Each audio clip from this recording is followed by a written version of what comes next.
माननीय मुकेशजी अंबानी यांच्या घरासमोर स्फोटके म्हणजे बॉम्ब ठेवण्यात आला होता आणि ATSनी तपास केल्यानंतर याच्यामध्ये त्यावेळेचे मुंबईचे पोलीस आयुक्त परमवीर सिंग हे त्याच्यामध्ये मास्टर माइंड असल्याचं आमच्या लक्षात आलं आणि त्याच्यानंतर मी गृहमंत्री म्हणून त्यांची एका कमी महत्त्वाच्या पदावर बदली केली. आम्ही त्याला परमवीर सिंग यांना सस्पेंड केलं आणि इतके सगळे पुरावे परमवीर सिंगच्या विरुद्ध असताना सुद्धा NIAने जी आता चार्जशीट दाखल केलेली आहे त्या चार्जशीटमध्ये आरोपी म्हणून परमवीर सिंग याचं नाव नाही याचं सर्वांना आश्चर्य आहे. पुन्हा असं आहे की आपल्या सर्वांना माहित आहे की 4 वर्षापूर्वी माननीय मुकेशजी अंबानी यांच्या घरासमोर स्फोटके म्हणजे बॉम्ब ठेवण्यात आला होता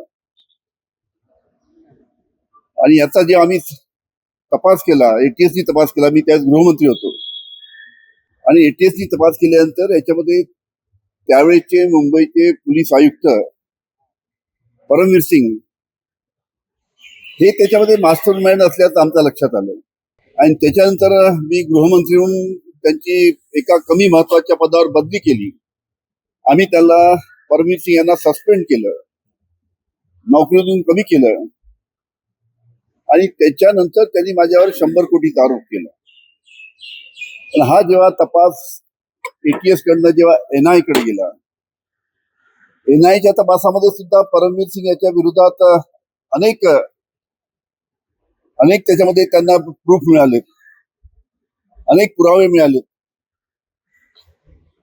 इव्हन एका आरोपीच्या जामिनाची केस जेव्हा हायकोर्टामध्ये गेली आणि मुंबई हायकोर्टाच्या न्यायाधीश माननीय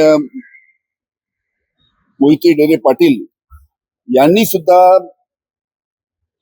बोलताना असं सांगितलं की NIAने परमवीर सिंग यांना सर्व पुरावे असताना सुद्धा का आरोपी केलं नाही. अशा पद्धतीने संपूर्ण मोठ्या प्रमाणात संपूर्ण प्रकरण हे संपूर्ण मुंबई पोलीस आयुक्ताच्या कार्यालयात झालं. त्याचे अनेक जबाब त्या ठिकाणी परमवीर सिंग यांच्या विरुद्ध आहेत आणि इतके सगळे पुरावे परमवीर सिंगच्या विरुद्ध असताना सुद्धा NIAने जी आता चार्जशीट दाखल केलेली आहे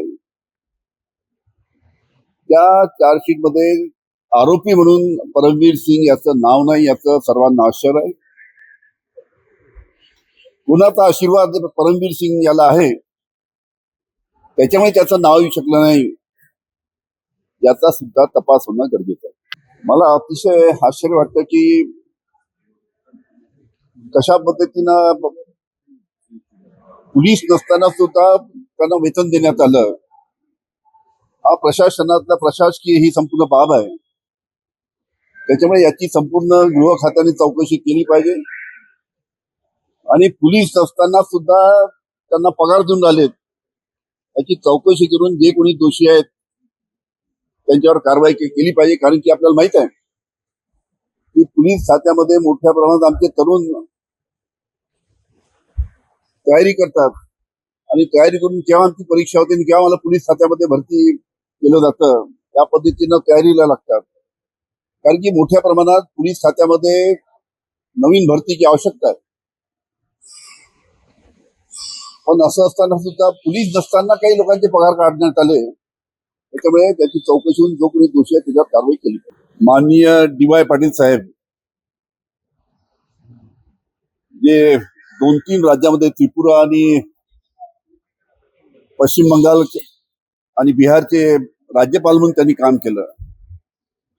महाराष्ट्राच्या विधानसभेमध्ये आमदार म्हणून त्यांनी काम केलं आणि संपूर्ण महाराष्ट्रामध्ये शिक्षण क्षेत्रामध्ये त्यांनी एक शिक्षणासाठी अतिशय मोठं जाळं उभं केलं.